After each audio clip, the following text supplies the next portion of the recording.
Koliko ste godina imali prije 25 da ste rodili dijete? 20. Evo, kako se čuva energičan glas, 20. Jesi sretan što je dobila dijete s 20? Jesam.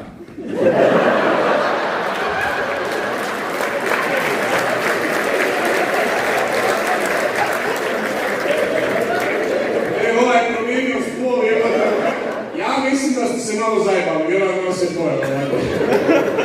Ja mislim da se malo zajebali, jer zamisli, ti imaš 90 godina, tvoje dijete ima 70 godina. Zamisli, ti i tvoje dijete idete u stepence,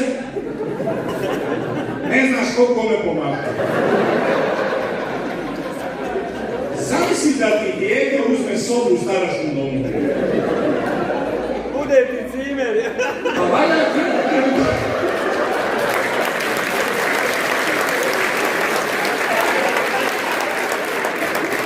Ili bude cimer. Ili bi se trebao popeti.